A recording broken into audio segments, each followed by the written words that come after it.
Здравейте, казвам се Митко и съм пастор в град Казанлък. Тук зад мен е полуразрушена детска градинка, която вече ни е дадена безвъзмездно от община Казанлък, за което много им благодариме. Тук ние ще възстановиме и ще имаме християнски ромски културен център. Когато бях млад пастор, първите години аз разбрах, че има нещо повече, което трябва да се направи, освен една църковна сграда, освен едни редовни богослужения. Да изградим децата, младежите, бездомните хора, да нахраним гладните. И винаги съм мечтал един ден да имаме нещо такова, голяма база да имаме. И най-вече да обучаваме и пастори. Но след време, близо 18 години сме чакали, все сме имали молби, чакахме, защото беше изоставена и я употребяха за други неща, но слава на Бога, вече тя е предоставена за нас. И ние в момента нямаме пари, но ние имаме вяра в Господа, че Той е верен. Когато Той е дал нещо, Той има грижа за всичко това. И ние вярваме да имаме библейско училище за пастори, ще обучаваме пастори и лидери, ще имаме социална кухня за гладните, защото нашия Бог е същия, жив, който иска да храни гладните. Той е същия, който иска да събира бездомните. Той е същия, който се грижи за всеки един човек. И ние всички този център вярваме, че ще го възстановиме. И сега може да погледнем само за малко. И аз искам да насърча всеки един. Искаме вашата подкрепа в молитва, да се молиме християните, да може да имаме тази база и цяло завършена.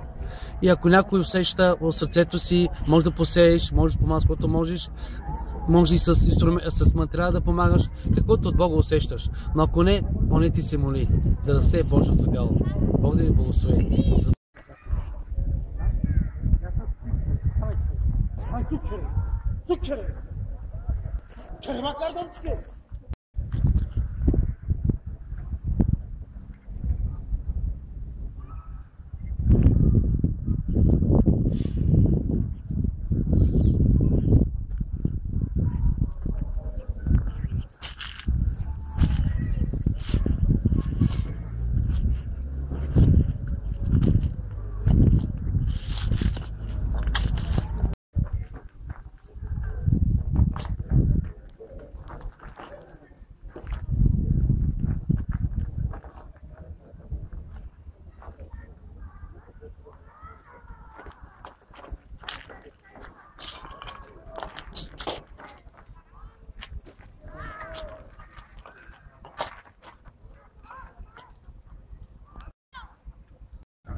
Тук се качваме втория етаж на сградата.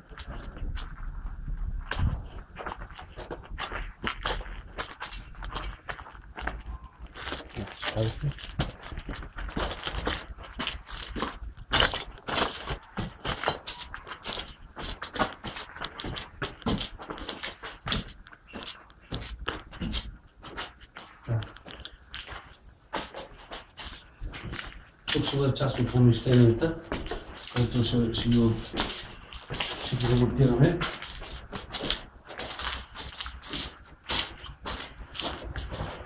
Ще имаме отделни помещения за деца, където ще ги учиме на музика.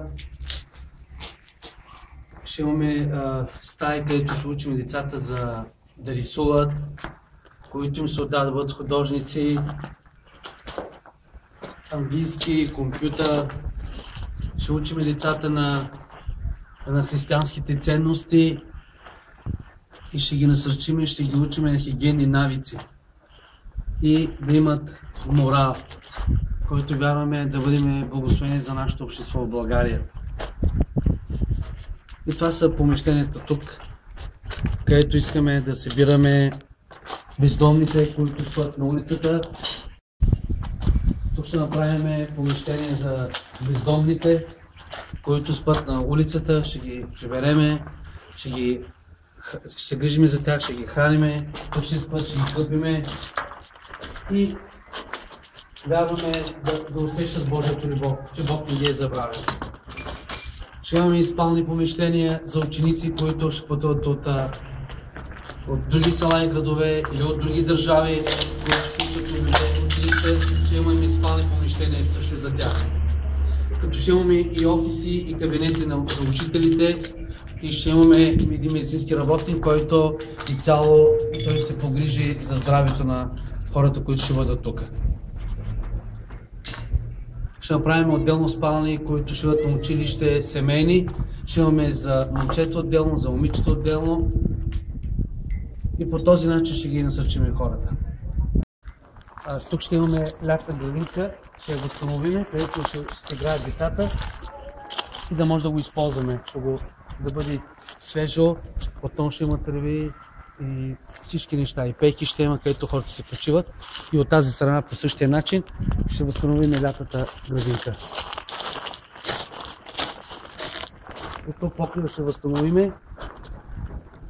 Има възможност да направим тук втория етаж, където бъдат спални помещения. Това е идеята ни, да имаме спални помещения. Ще имаме една по-голяма зала, където ще бъде за семинари, само за семинари и за лекции.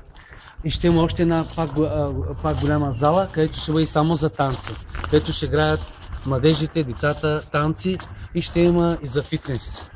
За младежи и деца, които обичат спорта и за тях ще помагаме. И в всяка една област ще гледаме да бъде подкрепят за децата. Да.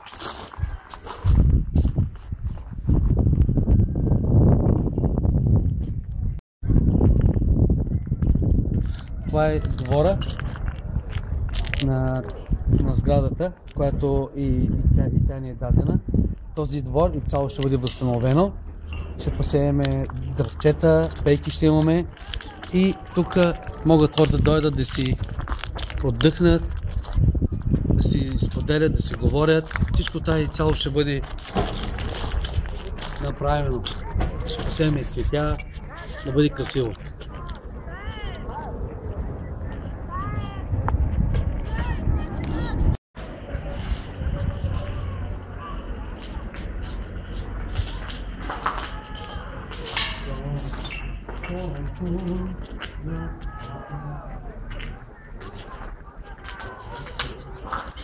А това е нашата ромска махала. Тук съм роден, тук съм израснал. Благодаря на Господа. Преди да бъда аз роден, баща ми бил християнин през това време. Тогава имаше гонение, но днес благодарим на Бога, имаме успех. И цялата махала са християни.